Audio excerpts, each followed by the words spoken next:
الحمد لله الحمد لله وكفى وسلام على عباده الذين اصطفى أما بعد فأعوذ بالله من الشيطان الرجيم بسم الله الرحمن الرحيم قال الله تعالى في القرآن المجيد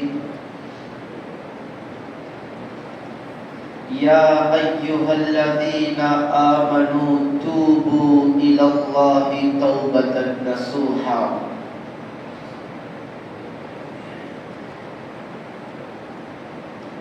وقال النبي صلى الله عليه وسلم كل بني آدم خطاؤون وخير الخطائين التوابون أو كما قال عليه الصلاة والتسليم.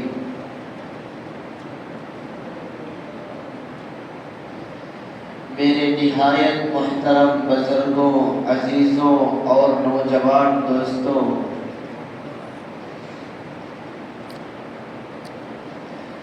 اس جمعہ آپ حضرات کے سامنے جو بات عرض کرنی ہے وہ یہ ہے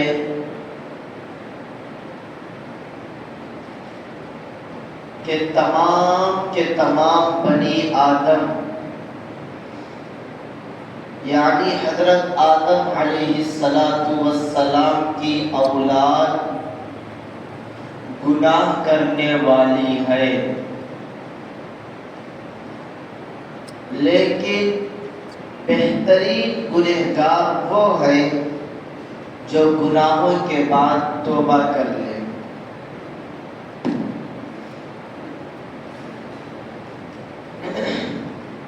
محترم حضرات،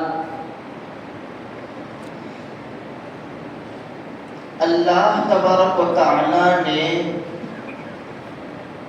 انسان کو پیدا فرمایا، پیدا فرمانے کے بعد انسان کے اندر نیکی کرنے کا بھی مادہ پیدا فرمایا، گناہ کرنے کا مادہ بھی پیدا فرمایا۔ اللہ تبارک و تعالی نے فرشتوں کو پیدا فرمایا، پیدا فرمانے کے بعد ان کے اندر گناہ کرنے کا مادے کو پیدا نہیں فرمایا۔ فرشتے چاہ کر بھی نہ چاہ کر بھی گناہ نہیں کر سکتے۔ فرشتوں کے اندر گناہ کرنے کا مادہ ہی نہیں ہے، وہ صرف اور صرف نیکی کریں گے اور اللہ تعالیٰ کی عبادت میں لگے رہیں گے، اور ابھی اللہ تعالیٰ کی عبادت بہت سارے فرشتے بے شمار انگنت فرشتے کر رہے ہیں۔ کوئی قیام میں ہے تو قیام میں ہی رہے گا قیامت تک، کوئی رکوع میں ہے تو قیامت تک رکوع میں ہی رہے گا، کوئی سجدے میں ہے تو قیامت تک سجدے میں رہے گا، اور کوئی تلاوت میں ہے تو قیامت تک تلاوت میں ہی رہے گا۔ یعنی ایک آن اور ایک سیکنڈ بھی فرشتے اللہ تعالیٰ کی نافرمانی اور گناہ نہیں کریں گے۔ اب دوسری مخلوق انسان ہے، انسان کے اندر گناہ کرنے کا بھی مادہ ہے اور نیکی کرنے کا بھی مادہ ہے، اور اللہ تبارک و تعالی نے انسان کو سر کے اندر ایک عقل کو دیا ہے. عقل اللہ تعالیٰ نے عقل سلیم عطا فرمایا ہے، صحیح فیصلہ کرنے والی عقل. تو اگر اس کو صحیح کام پہ لے کر آئیں گے تو بندے سے گناہ ہو جانے کے بعد فوراً توبہ کر لے گا. بندہ فوراً توبہ کر لے گا کہ مجھے پیدا کرنے والی ذات اللہ کی ہے، میرے ماں باپ کو پیدا کرنے والی ذات بھی اللہ کی ہے، یہ دنیا کو چلانے والی ذات بھی اللہ کی ہے. ہم اسی کے فرما بردار اور مطیع بن کر اگر زندگی گزاریں گے تو ہم صحیح معنی میں زندگی گزاریں گے اور ہماری آخرت بھی صحیح ہوگی. اور اگر ہم کو پیدا کرنے والی ذات اللہ کی ہے، ہمارے بڑوں کو پیدا کرنے والی ذات اللہ کی ہے، اور ہم اس کی نافرمانی کرتے ہیں تو دنیا بھی ہماری خراب، آخرت تو ہماری خراب ہی خراب ہوگی. تو میرے بھائیوں، اللہ کے نبی علیہ السلام نے حدیث مبارکہ میں فرمایا اتق المحارم تکن اعبد الناس. تم سب سے زیادہ عبادت گزار بننا چاہتے ہو تو گناہوں سے بچو. اللہ کے نبی یہ نہیں فرمایا کہ رات بھر نمازیں پڑھو، یہ نہیں فرمایا کہ زکوٰۃ صدقہ زیادہ دو، یہ نہیں فرمایا، بلکہ اللہ کے نبی نے فرمایا گناہوں سے بچو. فرائض اور واجبات کی ادائیگی کے بعد گناہ نہ کرو، گناہ نہ کرو.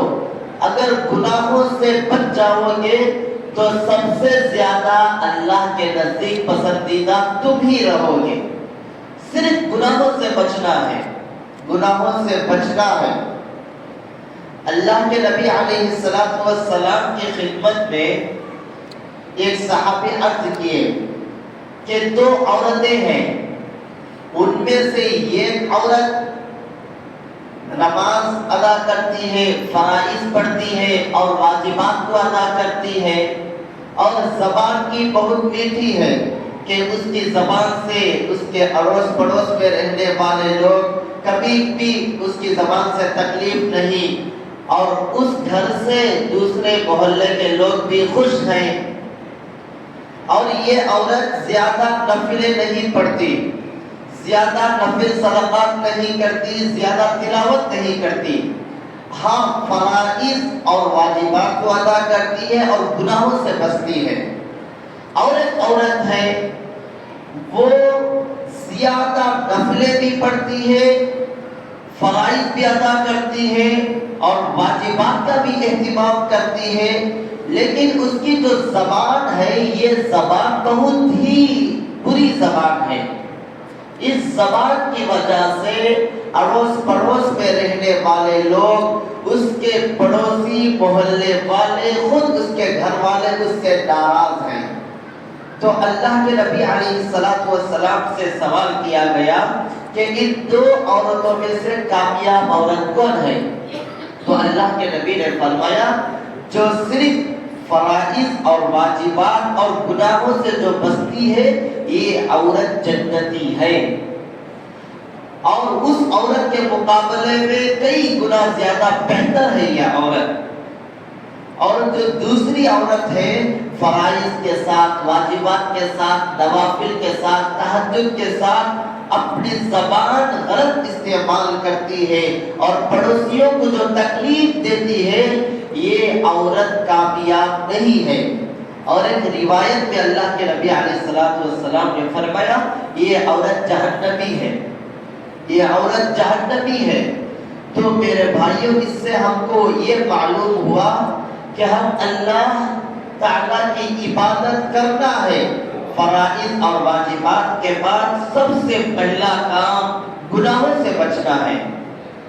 اگر گناہوں سے بچو گے تو سب سے بڑے عبادت گزار تم ہی لکھے جاؤ گے نامہ اعمال میں. گناہوں سے بچنا ہے.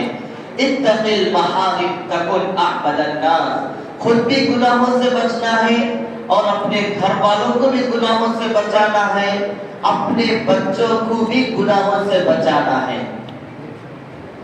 اس لیے کہ قرآن میں اللہ تعالیٰ نے فرمایا یا ایھا الذین آمنوا قوا انفسکم واہلیکم نارا، اپنے آپ کو جہنم کی آگ سے بچاؤ، اپنی اولاد کو جہنم کی آگ سے بچاؤ، اپنی بیوی بچوں اہل و عیال کو بھی جہنم کی آگ سے بچاؤ، اس لیے کہ وہ تمہارے ماتحت میں ہے۔ آج کل ہم دیکھا جائے تو نہ ہم گناہوں سے بچتے ہیں، نہ ہمارے گھرانہ جو ہمارے گھر میں رہتے ہیں وہ حضرات گناہوں سے بچتے ہیں، سارے کے سارے گناہوں کے ملوث ہیں۔ اور جو موٹے موٹے بڑے بڑے گناہ ہیں ان سے تو الحمدللہ ہم بچتے ہیں، جیسے شراب پینا ہے، زنا کرنا ہے، سود کھانا ہے، یہ بڑے بڑے گناہ، ان سے الحمدللہ بفضلہ تعالی ہم بچتے ہیں۔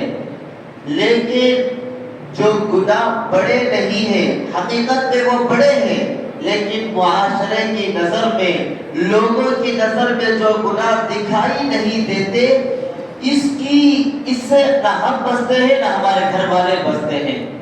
جیسے اس میں سے کسی کی غیبت کرنا، آج ہماری تمام کی تمام مجلسیں دوسروں کی غیبت میں لگی ہوئی ہے، جبکہ غیبت کا گناہ اتنا ہے، قرآن میں اللہ تبارک و تعالیٰ نے فرمایا ایحب احدکم ان یأکل لحم اخیہ میتا فکرہتموہ، کہ تم اپنے مرے ہوئے بھائی کا گوشت کھانا پسند کرتے ہو، اپنے مرے ہوئے بھائی کا گوشت کھانا پسند کرتے ہو۔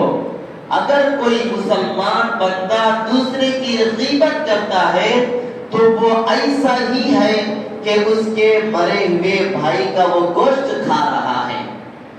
یہ جتنی ناپسندیدہ چیز ہے، اتنا ہی ناپسندیدہ چیز غیبت کرنا ہے۔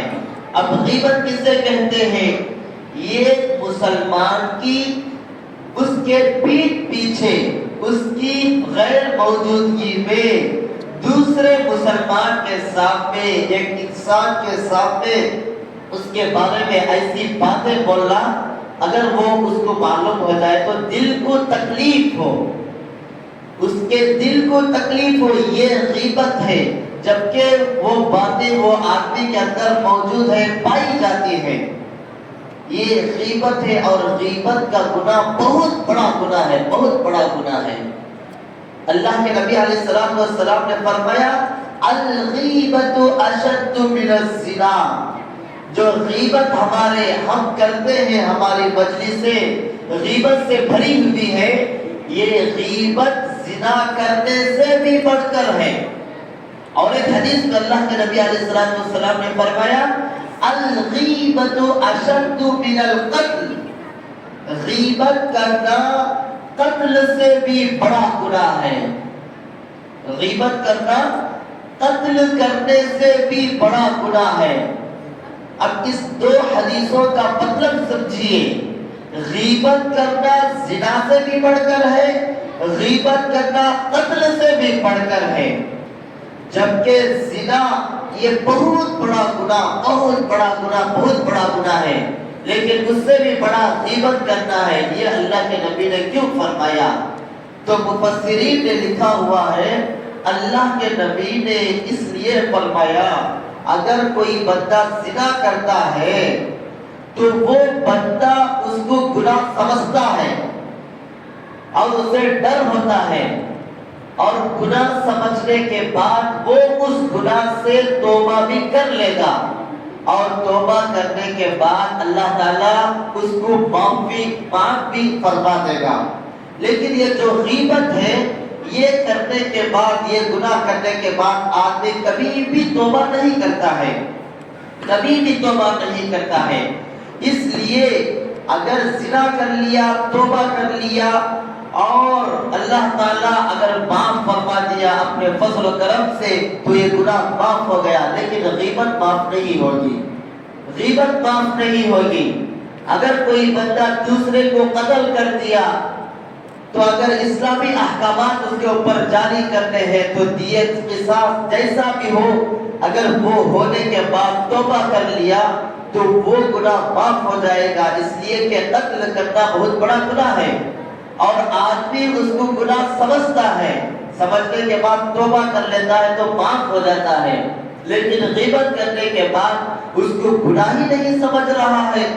تو میرے بھائیوں، یہ اسی لیے اللہ کے نبی نے فرمایا غیبت زنا سے بھی بڑھ کر ہے، دوسرے مسلمان کو قتل کرنے سے بھی بڑھ کر ہے۔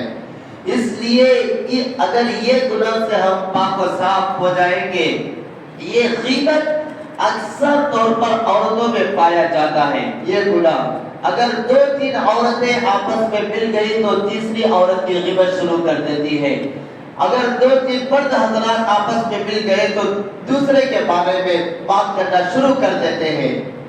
اگر ہم نمازوں کے ساتھ، اگر ہم روزوں کے ساتھ، اگر ہم تلاوت کے ساتھ، اگر ہم ہمارے کو اللہ تعالیٰ نے 50 سال کی زندگی دی ہے تو 50 حج اور عمروں کے بعد یہ کرتے ہوئے غیبت کر لیے تو میرے بھائیوں، نہ ہماری نماز قبول ہوگی، نہ روزہ ہمارا قبول ہوگا، نہ ہمارا حج قبول ہوگا۔ یہ ایسا ہی ہے جیسا ہم پیسہ کما رہے ہیں، پیسہ کمانے کے بعد ایک تھیلے میں جمع کر رہے ہیں اور اس تھیلے کے نیچے، اس موٹے کے نیچے سوراخ پڑا ہوا ہے، اوپر سے ہم پیسہ ڈال رہے ہیں، ادھر نماز پڑھنے کے بعد 50 لاکھ روپیہ ڈالے، حج کرنے کے بعد 100 لاکھ روپے ڈالے، ادھر پیسہ ڈال رہے ہیں، نیچے سے وہ دوسری طرف جا رہا ہے۔ ایسے عبادت گزار اور ایسی عبادت کرنے والے کل قیامت کے دن حیرت میں پڑ جائیں گے۔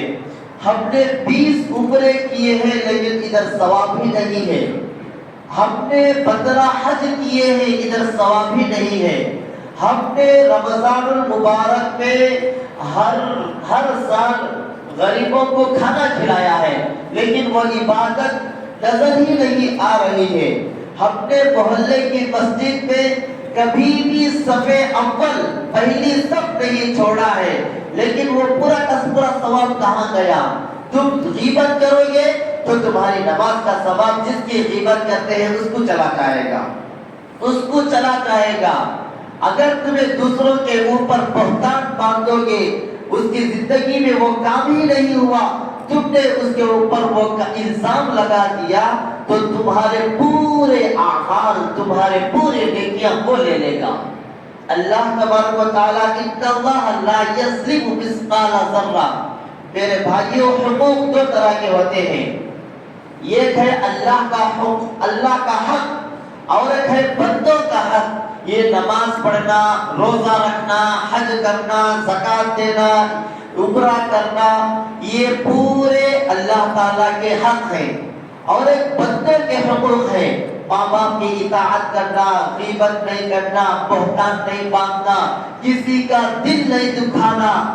اگر تم اللہ کے حقوق میں کمی کوتاہی کرو گے تو اللہ تبارک و تعالیٰ رحمان ہے، رحیم ہے، اللہ تعالیٰ کے اندر اللہ تعالیٰ کی صفتیں غفار الذنوب ستار العیوب ہے۔ اگر اللہ تعالیٰ چاہیں گے تو نماز نہیں پڑھے تو، اگر اللہ چاہیں گے تو معاف کر سکتے ہیں۔ حج فرض ہونے کے باوجود تم نے حج کو ادا نہیں کیا، اگر اللہ چاہیں گے تو معاف کریں گے۔ زکوٰۃ فرض ہو گئی لیکن زکوٰۃ تم نے نہیں دیا، اگر اللہ چاہیں گے تو معاف کریں گے۔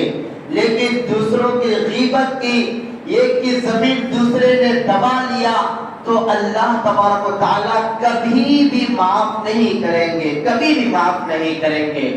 اللہ تعالیٰ اپنے حق کو تو معاف کرنا چاہے تو اپنے فضل و کرم سے معاف فرما سکتے ہیں، لیکن یہ دوسرے بندے جو دوسروں کے حقوق کو پامال کرتے ہیں، وراثت میں گھر کے جو سربراہ حضرات ہیں وہ مرنے کے بعد جو پراپرٹی بستی ہے، زمین ہو، پیسہ ہو، یہ سارے کے سارے مرد بچے لے لیتے ہیں، جبکہ یہ سراسر ظلم ہے، شریعت کے خلاف کام ہے۔ یہ اس میں برابر اگر مرد بچے کو 2 حصے دیے تو بھائی کو بچی عورت کو بھی 2 ایک حصہ دینا چاہیے.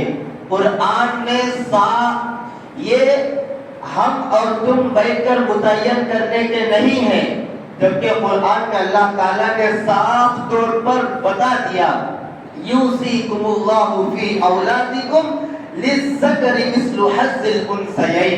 جو بڑے چھوڑ کر جاتے ہیں، اگر مرد بچے کو 2 حصے ملے تو بھائی کو بچی کو 1 حصہ ضرور دینا چاہیے.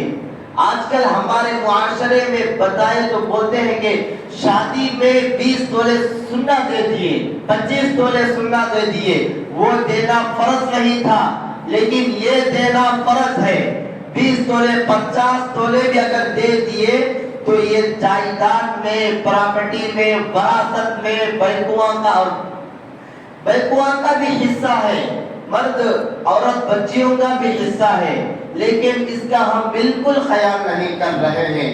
اور ایک بات ہمارے معاشرے میں یہ پائی جاتی ہے کہ نکاح ہونے کے بعد عورت کا مہر کتنا طے کرتے ہیں؟ 11,1111 روپے، ایسا 11,000، یہ 4 گرام سونا، یہ سونے کی انگوٹھی. میرے بھائیوں، یہ آ کر کھلواڑ ہے مہر کا. قرآن میں اللہ تعالیٰ نے فرمایا قنطار، عورت کو جو مہر دینا ہے وہ وافر حصے میں دینا ہے، زیادہ دینا ہے. اور نکاحوں کے بعد، اور وہ بھی فوراً بھی نہیں دیتے. جو انگوٹھی یہ سونے کی لکھائی ہے قاضی صاحب کے سامنے بیٹھ کر، وہ بھی فوراً ادا نہیں کرتے. وہ بعد میں ادا کر لیے تو ادا کر لیے، ورنہ کوئی ایک مرنے کے بعد سامنے کھڑے ہو کر زبردستی معافی کراتے ہیں. یہ بہت بڑی بیماری ہے. اگر کوئی مرنے کے بعد سامنے لا کر اسے 2-3 ہتھیاں پکڑ کو معافی کرائے تو کبھی بھی معاف نہیں ہوگا. اس کا جو حصہ جو چھوڑ کر گیا ہے اس میں سے مہر کو ادا کرنا پڑے گا. ہمارے اسی شہر میں بہت مرتبہ دیکھا گیا کہ اگر کوئی مر گیا تو مہر کی معافی سامنے لا کر کرا دیتے ہیں. وہ جو پراپرٹی چھوڑ کر گیا ہے تو اس میں سے پہلے تجہیز و تکفین کے بعد جو اس کا قرض ہے اس میں سے مہر کو بھی ادا کرنا پڑے گا. معاف کرنے سے معاف نہیں ہوگا. یہ جو رواج چل پڑا ہے یہ بالکل غلط ہے، شریعت کے خلاف ہے. عورتوں کے اوپر ظلم ہے، عورتوں کے اوپر ظلم ہے. اور جو مہر ہم طے کر رہے ہیں یہ بہت کم ہے. اور یہ جو کم طے کر رہے ہیں یہ بھی نقد نہیں دیتے، ادھار بعد میں دے دیں گے. وہ دے دیے تو ٹھیک، نہیں دیے تو کوئی بات نہیں. اور ایک بات یہ ہے کہ جو مہر ہمیں طے کرتے ہیں، سونے کی انگوٹھی، یہ جو بھی یہ نہیں دیتے ہیں بلکہ اسے انعام کے طور پر کئی تولہ سونا دے دیتے ہیں، کئی تولہ سونا دے دیتے ہیں انعام کے طور پر. ایسے ہی ہدیہ کئی دلا دیتے ہیں، لیکن وہ فرض نہیں ہے. یہ فرض ہے جو ایک انگوٹھی بولے ہیں، جو لکھائے، یہ فرض ہے. تو میرے بھائیوں، جہاں تک ہو سکے اپنے آپ کو گناہوں سے پاک و صاف کرنا چاہیے. جو غیبت کی سختی اور غیبت کا جو نقصان آپ حضرات کے سامنے بتایا گیا، آپ اپنے آپ کو غیبت سے پاک کریں، بہتان سے پاک کریں، گناہوں سے پاک کریں، اور سب سے زیادہ عبادت گزار بننے کی کوشش کریں. نفل عبادتیں نہ کریں کوئی بات نہیں، فرائض کو ادا کریں اور گناہوں سے بچے. تو اللہ کے نبی علیہ الصلوۃ والسلام نے فرمایا اتق المحارم تکن اعبد الناس. اور اللہ تعالیٰ نے تمہارے حصے میں جو متعین کیا ہے اس کے اوپر راضی ہو جاؤ. زیادہ حرص اور زیادہ ہوس کرنے کی ضرورت نہ کریں. اللہ تعالیٰ سے دعا ہے کہ اللہ تعالیٰ ہم سب کو عمل کرنے کی توفیق عطا فرمائے. اللہ تعالیٰ کے حقوق کے ساتھ ہم سب کو بندوں کے بھی حقوق ادا کرنے کی توفیق عطا فرمائے. آمین. وآخر الدعوانا الحمدللہ رب العالمین. جو حضرات سنت نہیں پڑھے وہ سنتیں پڑھ لیں.